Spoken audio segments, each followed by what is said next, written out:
Olá pessoal, tudo bem com vocês? Espero que sim. Hoje eu vou falar para vocês sobre a Guerra do Paraguai, durante o segundo reinado brasileiro. A Guerra do Paraguai se desenvolveu entre 1865 e 1870, 1870. Para entender a Guerra do Paraguai, nós analisaremos esses tópicos aqui: o histórico do Paraguai, a guerra contra a Aguirre, a causa imediata da guerra e a formação da Tríplice Aliança, além das consequências da guerra, ok? Então, comecemos aqui analisando o histórico do Paraguai. O Paraguai foi um dos primeiros países da América a se tornarem independentes.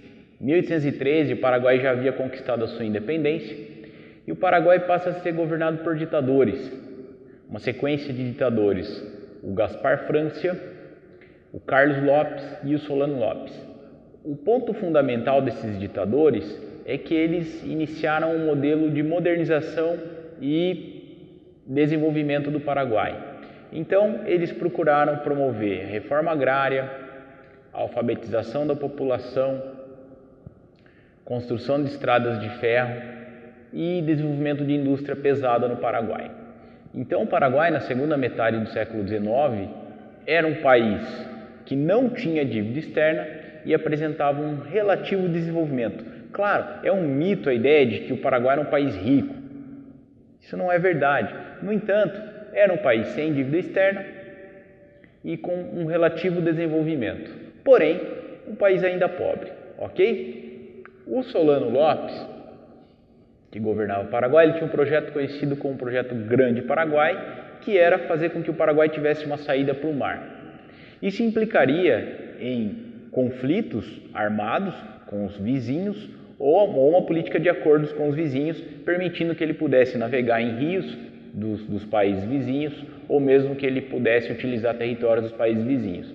Não era muito claro qual seria o projeto, a prática desse projeto, mas o fato é que dava sinais de um possível imperialismo na região, ok? Então, esse é o histórico do Paraguai.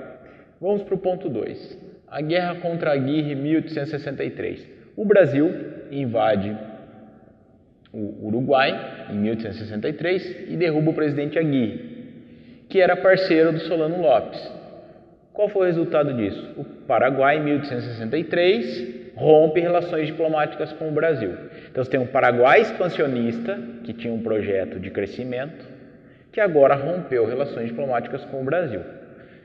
Então está criando-se aqui um clima de instabilidade. Qual que é a causa imediata da guerra?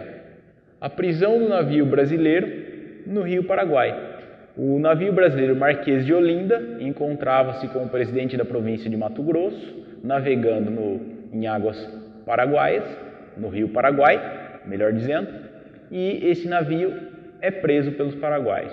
Esse foi o fator deflagrador da guerra, esse foi o fator imediato da guerra. Mas note que já havia um clima de tensão anterior, ok? Formação da Tríplice Aliança. Por que se forma a Tríplice Aliança?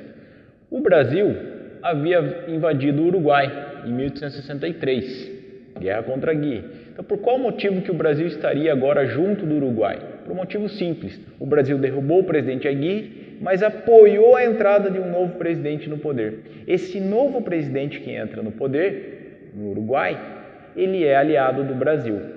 A mesma coisa havia acontecido na Argentina.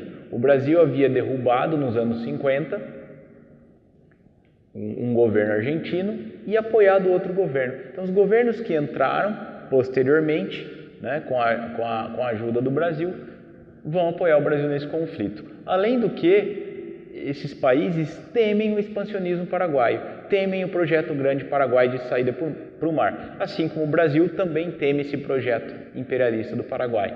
Então, o resultado é a formação da Tríplice Aliança, que vai promover a guerra com o Paraguai.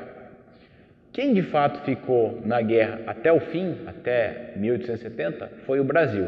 Então, basicamente, embora coloquemos Tríplice Aliança, a maior parte do conflito foi desenrolado entre Brasil e Paraguai, ok?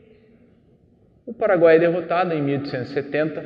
É importante destacar que para a vitória brasileira foi fundamental a atuação dos escravos no exército brasileiro que receberam a promessa de liberdade. Então a gente pode falar em negros atuando no exército brasileiro, inclusive de forma heróica, né? O Brasil acaba vencendo a guerra. Foi uma guerra trágica para ambas as partes, em função do número de mortos. Todas as guerras são trágicas, mas a grande questão é a seguinte: quais as consequências da guerra? O Solano Lopes é morto durante a guerra, o Paraguai perde 1/3 do território e 75% da população. Segundo alguns estudiosos, o Solano Lopes teria dito, assim que morre, um pouco antes de morrer, durante a guerra, na verdade, teria dito: morro com minha pátria. O que faz bastante sentido quando você analisa os números do Paraguai. 75% da população exterminada, 1/3 do território o Paraguai perde, sendo que o Brasil incorpora parte desse território, tá? O Brasil tem como consequência a formação efetiva do seu exército como um corpo oficial. O exército brasileiro não era oficial, não era permanente, torna-se um grupo permanente agora e reconhecido aqui, assim como a Marinha apenas é que era reconhecida no Brasil. E pelo fato de que grande parte do exército brasileiro contou com a atuação de negros, o abolicionismo ganha força no Brasil. Então essas são algumas das principais consequências desse processo, ok? Para a gente finalizar, entender a Guerra do Paraguai numa visão atual significa entender conflitos imperialistas. O Brasil apresentando imperialismo na região platina, o Paraguai apresentando e promovendo imperialismo na região platina. É assim que se desenrola o conflito. Eu vou ficando por aqui, um grande abraço, até a próxima.